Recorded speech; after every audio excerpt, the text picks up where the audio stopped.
High students, আজকে political সায়েন্সের একটা টপিক নিয়ে আলোচনা করব, সেটা হলো বেলগ্রেড সম্মেলন।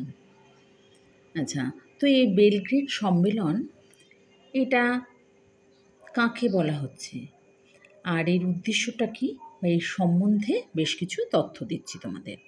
তো বেলগ্রেড সম্মেলন এটা 1961 সালের 1 সেপ্টেম্বর থেকে 6 সেপ্টেম্বর পর্যন্ত একটা শীর্ষ সম্মেলন প্রথম অনুষ্ঠিত হয়েছিল যুগোস্লাভিয়ার রাজধানী বেলগ্রেডে।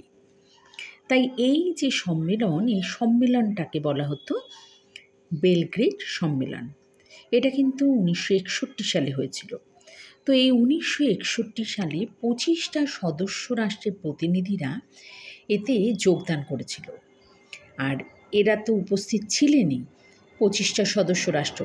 এছাড়াও ব্রাজিল, বলিভিয়া, ইকুয়েডর এদের সমস্ত প্রতিনিধিরা পরিদর্শক হিসাবে সেখানে উপস্থিত ছিলেন। আর এই সম্মেলনে যোগদানকারী নেতৃবৃন্দের মধ্যে Jawaharlal Nehru, Nasser, Tito, Nkrumah, Sukarno এদের নাম কিন্তু এক্ষেত্রে উল্লেখ করা যেতে পারে। তো এই সম্মেলনে জওহরলাল নেহেরু জোট নিরপেক্ষতার সংজ্ঞা দিতে গিয়ে তিনি বলেছিলেন যে জোট নিরপেক্ষ বলতে সেই সব জাতিকে বোঝায় যারা যুদ্ধ, সামরিক জোট বা সামরিক মোর্চা গঠনের বিরোধী। এটা জওহরলাল নেহেরু বলেছিলেন। আর এই সম্মেলনের আলোচ্য বিষয়সূচি নিয়ে জওহরলাল নেহেরু ও টিটোর সঙ্গে নক্রুমা ও তার অনুগামীদের সামান্য মতবিরোধ ঘটেছিল। কিন্তু এই মতবিরোধ ঘটলেও তার প্রভাব কিন্তু সম্মেলনের উপরে পড়েনি। কিন্তু শেষ পর্যন্ত আন্তর্জাতিক শান্তি প্রতিষ্ঠার সমস্যাকেই আলোচ্য সূচির কেন্দ্রীয় বিষয় বলে সবাই কিন্তু মনে করত। কিন্তু এই যে সম্মেলন, এই সম্মেলনের অর্থাৎ এই বেলগ্রেডের সম্মেলনের বেশ কিছু বিষয় ছিল। তাই এই সমস্ত বেশ কিছু বিষয়ের উপর কিন্তু গুরুত্ব দেওয়া হয়েছিল।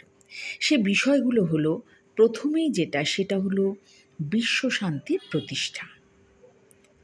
পরেরটা ছিল জাতিপুঞ্জের নিরাপত্তা রক্ষা। নেক্সট ছিল বিভিন্ন জাতির মধ্যে শান্তিপূর্ণ সহযোগিতার নীতি সুদৃঢ়করণের উদ্দেশ্যে উপনিবেশিকতা, নয়া উপনিবেশিকতা, বর্ণবৈষম্য, জাতিবিদ্বেষ এগুলো কিন্তু অবসান ঘটানো। আর নেক্সট ছিল নিরস্ত্রীকরণ। তারপরেই ছিল পারমাণবিক অস্ত্রের পরীক্ষা নিষিদ্ধকরণ। লাস্টলি ছিল অর্থনৈতিক অগ্রগতির ওপর বিশেষ গুরুত্ব আরোপ করা। এগুলো কিন্তু বিশেষ বিষয় ছিল, এর উপরে কিন্তু গুরুত্ব দেওয়া হয়েছিল। তো এই যে বেলগ্রেড সম্মেলন, এই বেলগ্রেড সম্মেলন কিন্তু 1961 সালে হয়েছিল।